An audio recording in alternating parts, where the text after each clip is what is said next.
We have another exciting episode planned for you today. My name is Rita Kusi. I am your host.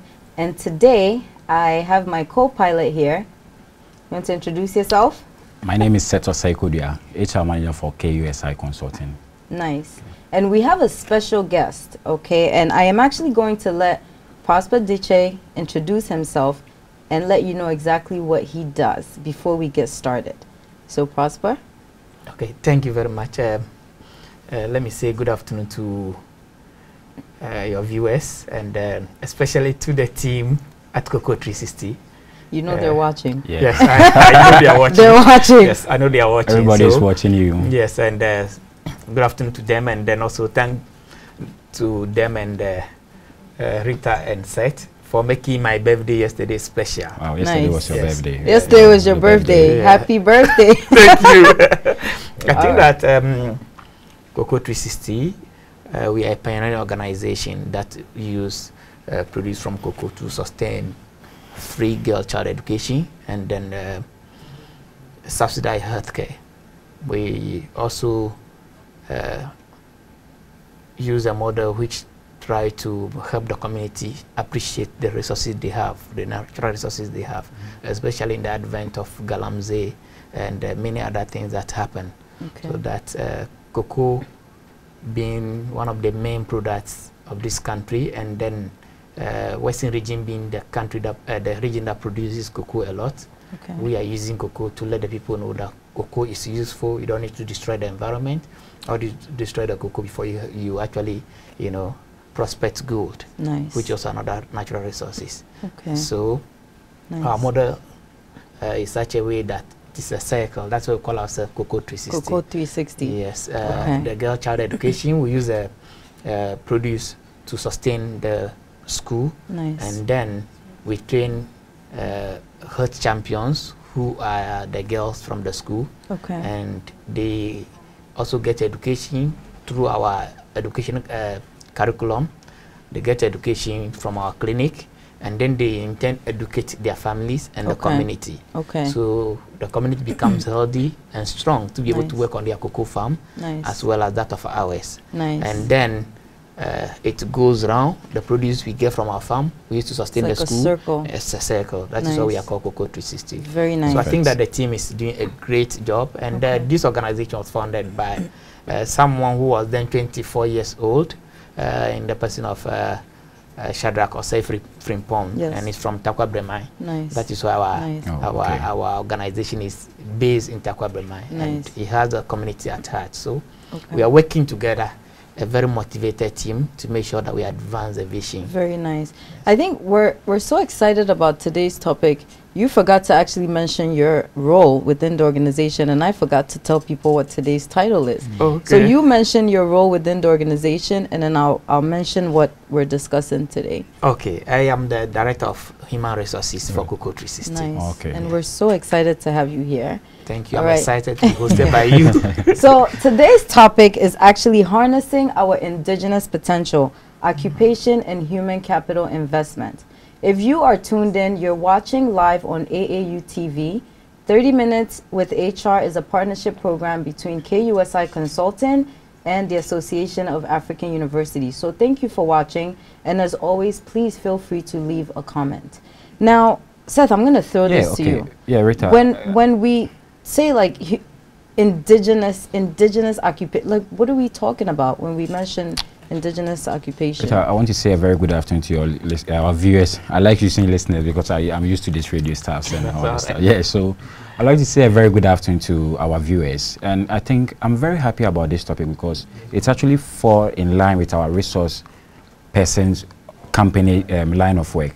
They are using what comparative based advantage approach to actually provide healthcare and education to their constituents or their community that they actually find themselves. So which implies that they are using the indigenous job to actually promote healthcare and quality education to what they are to their constituents. So indigenous job actually has to do with what I'll term as the local job. And actually the indigenous job is the foundation of career. Yes, every indigenous job actually determines on the on certain factors which include like the climatic condition, geographic condition. So what will seem to be an indigenous job in a certain jurisdiction might not be an indigenous job in a certain jurisdiction. So indigenous job, example of indigenous job, I will mention we know our farming, our fishing, our hunting and gathering, which has actually given birth to all occupations. So in short, I would say indigenous job is the mother occupation, a mother of all occupation. That's how I would define indigenous job.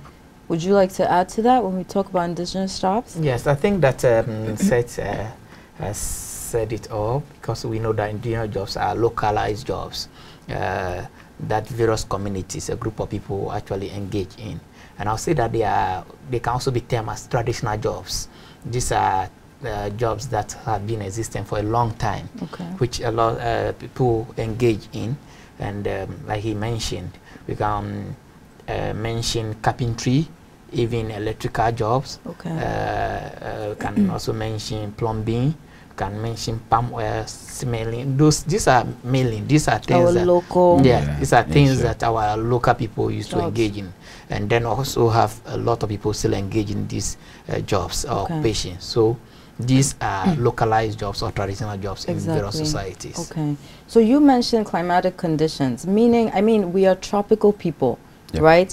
Which I feel like when we talk about local jobs, those jobs are mainly, it allows us to be outdoors pretty much.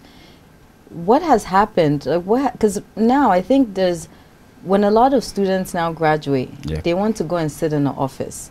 They want to sit behind a desk, right? Because maybe there's air conditioning. I mean, listen, it's hot on this land. But what has happened to these jobs? Why is it that we don't hear students graduating saying, hey, I want to be a farmer, you know, I want to be a fisherman? Everyone now wants to be a bank teller. Yeah.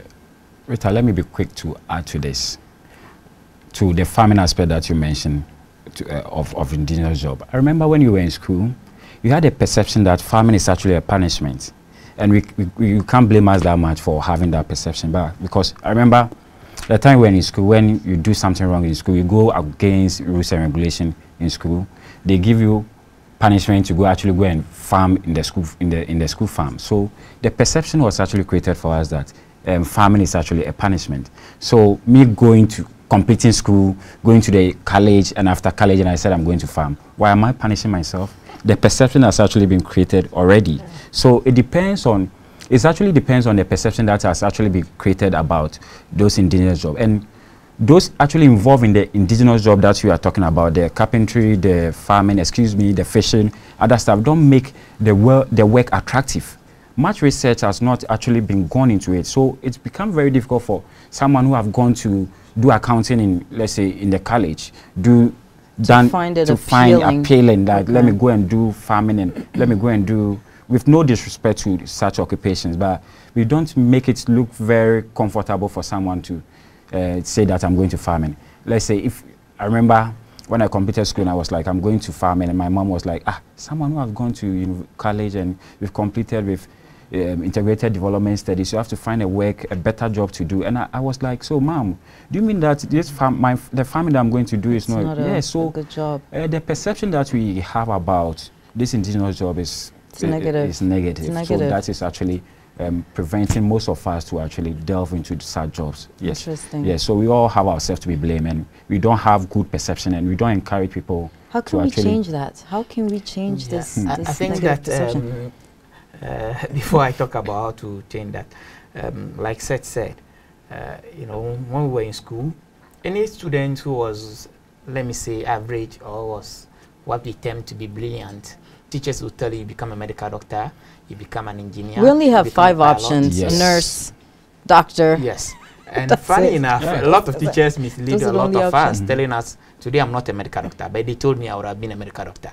Funny enough, none of them told me I was going to be a teacher. So growing up, I used to ask myself, does it mean they never appreciated being teachers? Exactly. At least if you appreciate that, you should be able to tell us to be. Exactly. And I think that people who they see to be dull were told that you become a farmer. So automatically everyone thinks that then farming was bad. So if someone is dull and say the person will become a farmer, and you think someone is brilliant, so the person will become a medical doctor. Everyone wants to strive to become a medical doctor. Exactly. Aside from that, one of the fundamental problem is that there is actually no collaboration between industry, academia, and government, who is a policymaker, when it comes to how to align our economy with employment. Okay.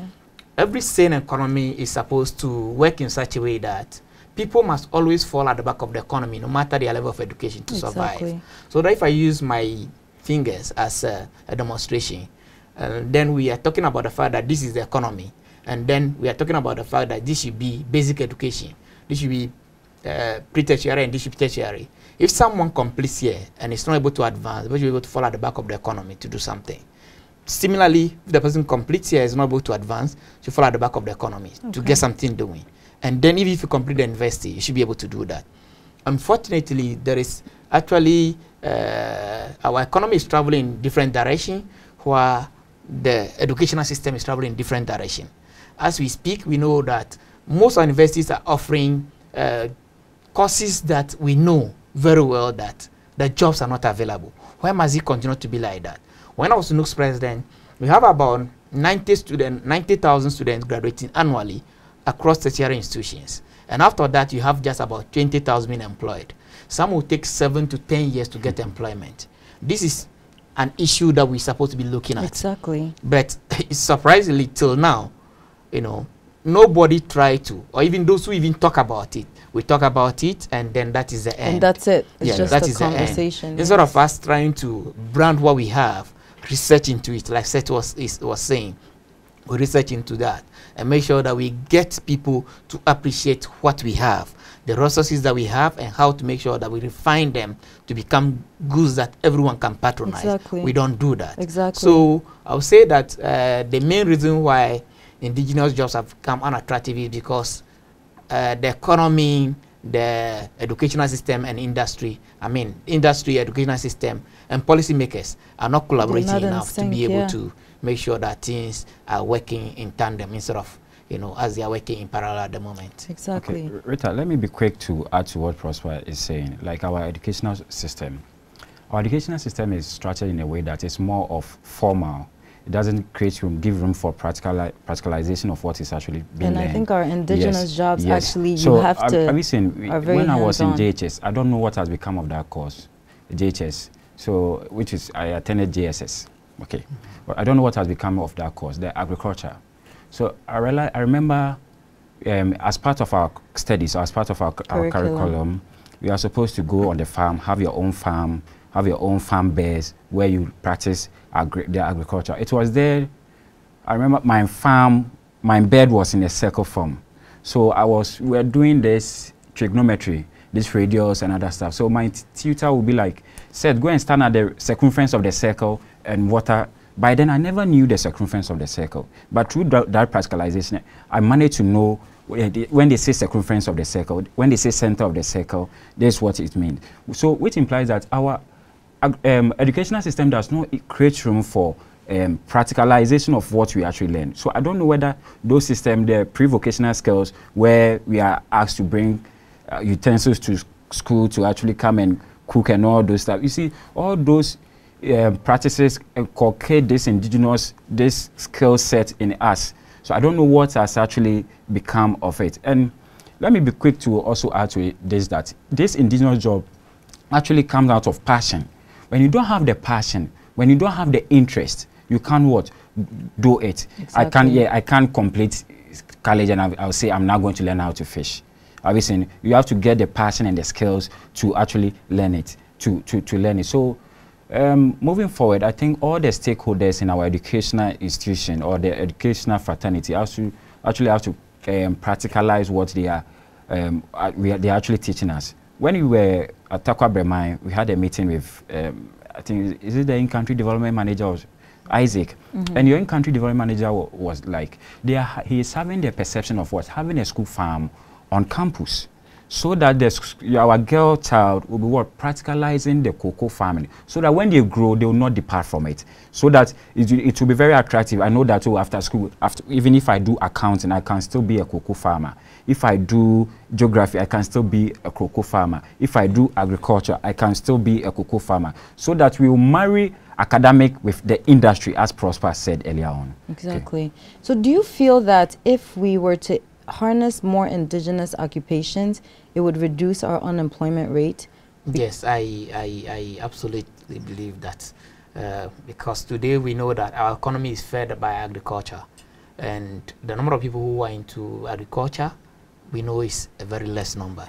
So it's not right that we import food from other countries. Exactly. I'm sure when you are at Takwa Breman, you realize that in every house, you can have plantain, you can have palm nut, I mean, you can have coconut. You eat what you grow. You eat what you grow. It's so nice. It's like fresh food. Yes. So meaning that we have lands that anything you plant, anything you put there, you even see cocoa in the town, in houses. Exactly. Yes. So nice. Meaning that we have lands that these things flourish so much. Why must we allow this to go with while we go and import into the country? You're right. Because once we are able to appreciate these things, put them into practical use, people in one way or the other will be employed, at the same time feeding the nation. Exactly. So this issue of unemployment and all that are things that we need to look at critically, not just by trying to give seed capital to people to start businesses in the formal sector,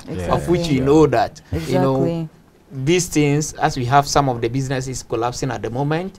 I mean, we should know that the service industry is choked. Exactly. The formal sector is choked. What must we be doing? We must be shifting towards our traditional systems, whereby people can provide job for themselves, provide job for other people as well, so that together we can be finding lasting solutions to the challenges that confront us. Because if we are not able to actually make use of what we have, there's no way anybody can appreciate what we have. You're right. You're right. And I do believe that as a, I wouldn't even say as a country, I just think as a continent, we do have misplaced priorities. You know, we need to really learn to use and put our resources to use. Because I hear, you know, employers say all the time, oh, there's no talent, you know, but there is talent, but perhaps maybe you're mismatch. Yeah, there's a serious mismatch. There's a serious mismatch. And like you mentioned, it's really time for us to start investing, you know, in harnessing our indigenous potential. And change our perception as well. And change our perception. Yeah, changing mindset is probably going to be the hardest thing to do, but it's possible. It's possible. It's going to take some time. So there are two organizations that I actually that I'm familiar with when it comes to agriculture, and they are literally leading this revolution, right? Because I think now there's a lot more attention when it comes to our indigenous jobs, starting with agriculture. And Farmer Line is one. I think they're using technology to really help small-scale farmers to grow. And of course, Cocoa 360. I am literally obsessed with the work that you're all doing in the Takwa Breman community. And I want to give you a chance to really just talk about how you are harnessing indigenous potential, not just the jobs, but also investing in homegrown talent. How exactly are you all doing that within the community? Okay. I think that for us, we know that our organization actually thrives on the support of the people. So if you look at our organization, you realize that we also have a localized board of directors called the village committee. Yes. And the village committee is formed from, it's a 17-member committee. And it's formed from the 7 villages surrounding Takwa Breman and then Takwa Breman. So in Takwa Breman, all the other villages have 2 representatives. And then we have 3 from Takwa Breman. 3 from Takwa Breman because the Nananum have a representative. So making 3. So together it's a 17-member committee. All these people actually get information from us and then take it to their people, as in what we are doing and how we think that what we are doing can help in making sure we advance the cause of agriculture in the community.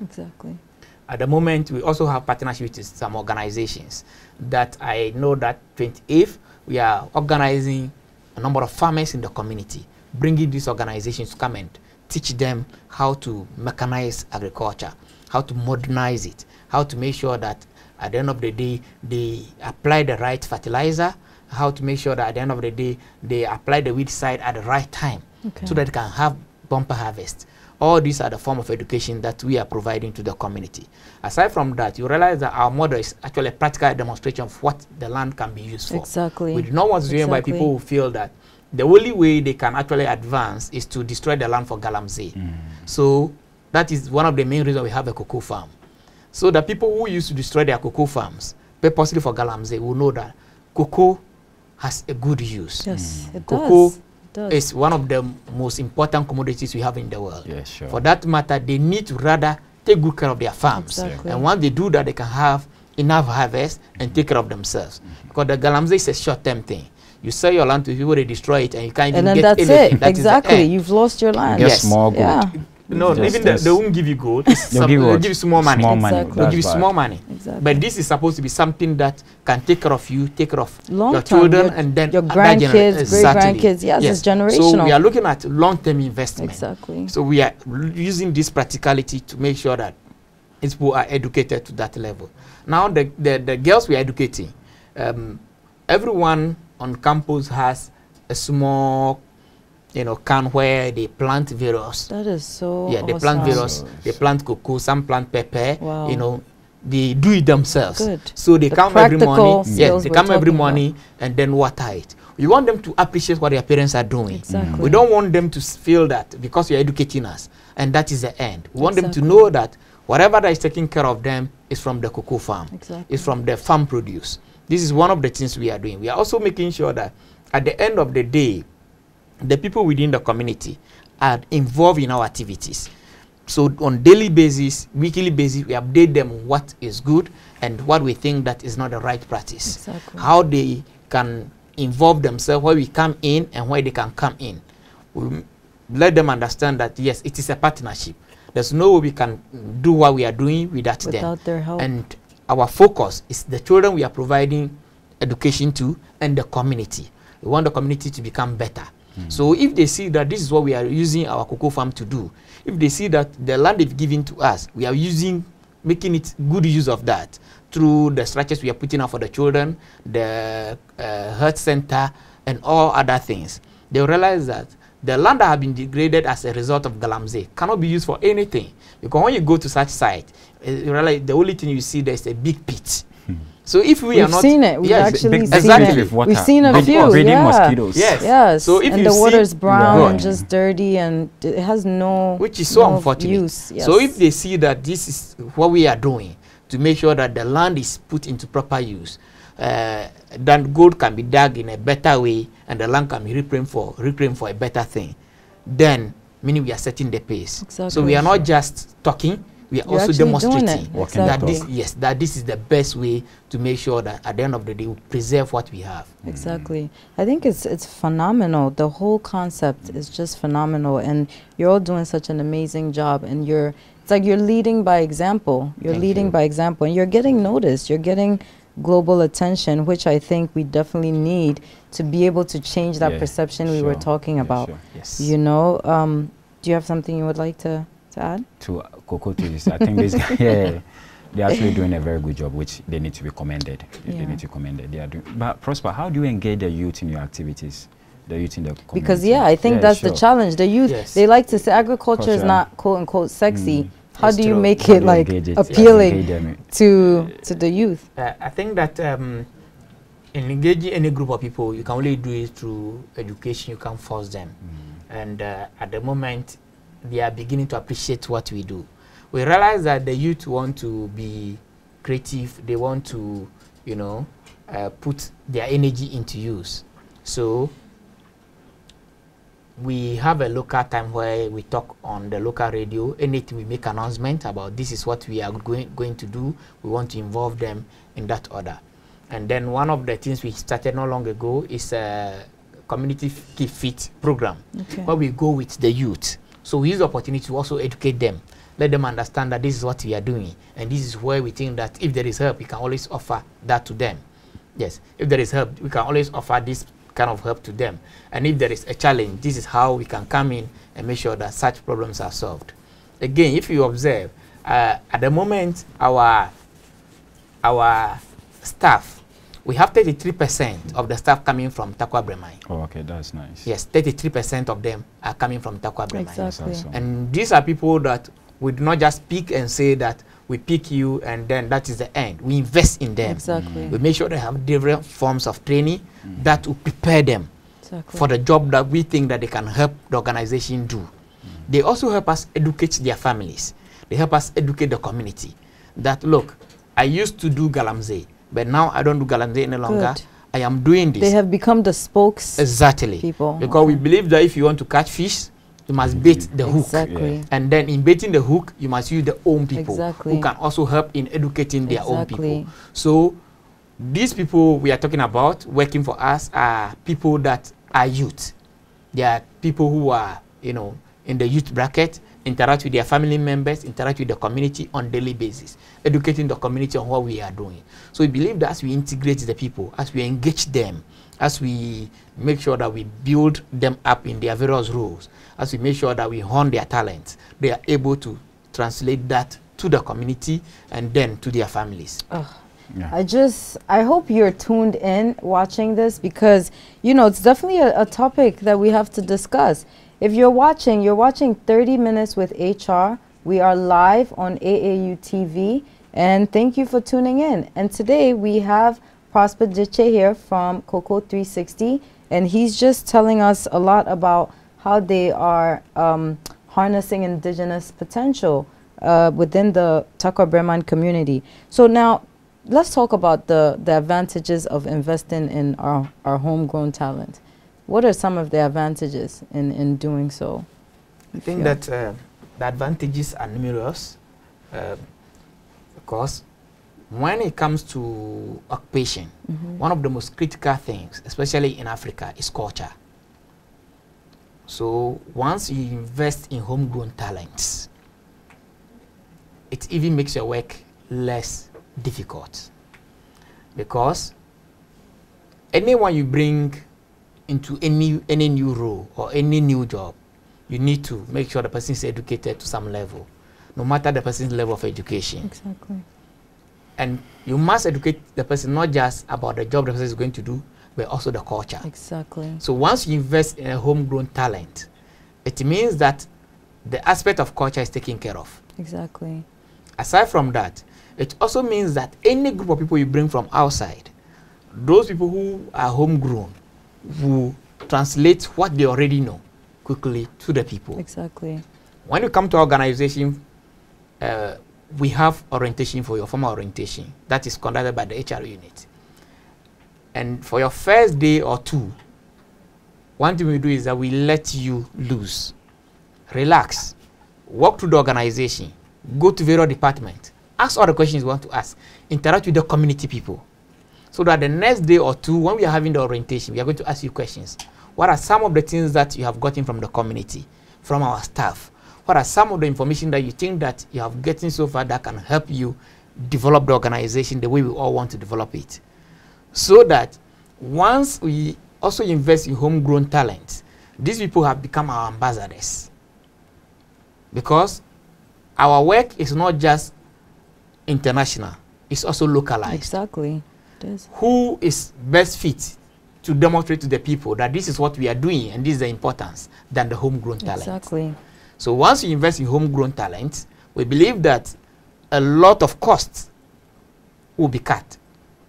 So that if you have to now educate the people to a level whereby, you know, tell them about the culture of the community, you know, you have to now begin to learn about what the chiefs and people want and what is not done which day and all that. The cost and everything associated with doing that. So huge. Yes. So once you invest in homegrown talent, you realize that in the long term, you have a lot that you can actually gain from that. Okay, Rita, let me be quick to add to the advantages of investing in homegrown talent. I think my first advantage has to do with it creates employment. once you invest in the homegrown talent, it creates employment. Because let's imagine a community where we've all encouraged people, the youth, to go into farming. Once I completed from university and I'm applying for jobs and I'm not getting, I just go to fall on the homegrown talent, occupation that I've learned, the talent that I have to farming, whether it's painting or other stuff. Yesterday I was sharing something with Prosper. My engineer brother, the time he was going to Accra Poly, so I was like, he was studying accounting. So I was like, oh, Kofi, learn very hard so that after school you get a very good job to do. Meanwhile, he was having the talent of painting. So I was like, oh, so do you mean that, Seth? Do you mean that the painting that I'm doing is not a good job? So I was quiet.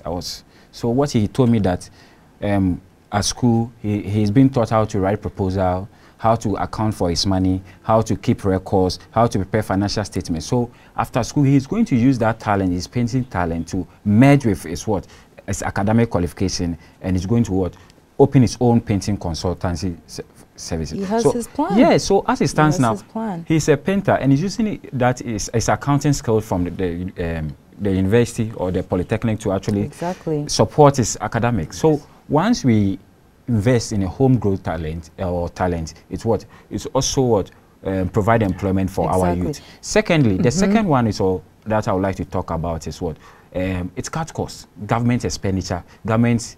I don't know, Ghana here, we don't pay unemployment benefits and other stuff. So when it cut costs, now while someone gets a job doing, it implies that the government is not going to pay much unemployment benefits.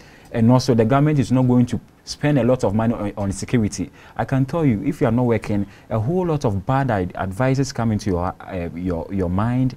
A number of people who have engaged in certain robbery activities, certain fraud activities because they are not engaged. Even the Bible says that an idle hand. The devil finds job for an idle hand. So it cuts costs. Government is not going to spend much on security services and other stuff. When I was coming, you see the police services all over. Why? They are afraid. They are afraid. So that's the unemployment situation in the country and other stuff. So if once we the government also become free and we cut off certain expenditures. That's it. So I think that it's very necessary. It also generates revenue because once the person is working, the probability that the government can tax the person is very high. So surely it brings development also to the country and then the society. You're right. I mean, even in the midst of all these layoffs, I've heard a couple of stories where two gentlemen went off. I think one is like selling a kebab, and the thing is, someone might laugh at that. You know, oh my gosh, you're not with corporate, so now you're selling kebab. But maybe that's what he likes. Maybe that's what he's been wanting to do. You know, and our people, like on this land, we have an entrepreneurial spirit, and in order to be an entrepreneur, you have to have passion with what you're doing. You know, so you'll never know. Maybe he'll find an innovative way around selling kebabs, but it's not anything to laugh at. If that's what makes him happy, he's outside doing what he loves. He can find ways to even make money from that. You know, so I do agree that we have to find ways to really promote our indigenous potential. In promoting our indigenous potential to where the situation has gotten to, I think it needs a deliberate attempt, a deliberate approach. We have to be very deliberate and strategic about it because the mess has been caused. And it is very difficult to wipe out perception that has been created for a very, very long time. Of course, it'll take some time. It will take some time. It'll take some time. All stakeholders involved in this educational systems and other stuff must bring up a deliberate attempt so that education will actually not be just formal. Yes, like once there is this perception that once you complete SHS, you are supposed to go to university. You are supposed to go to the training college. You are supposed to be a nurse. You are supposed to you have to actually create a system where people after SHS, university or nursing training or other stuff will not be the only option for us.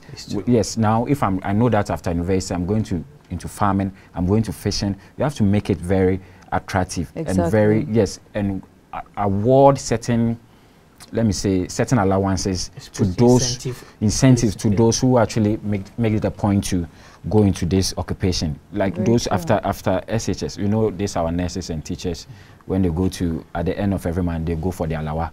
So we can also, yes, that's how they call it. they go for their alawa. So you know, and I think that was a good initiative. So in order to promote our fishing, our farming, and all those stuff, there has to be initiative that I'm going to give you 5 cattle if you are going to cattle railing.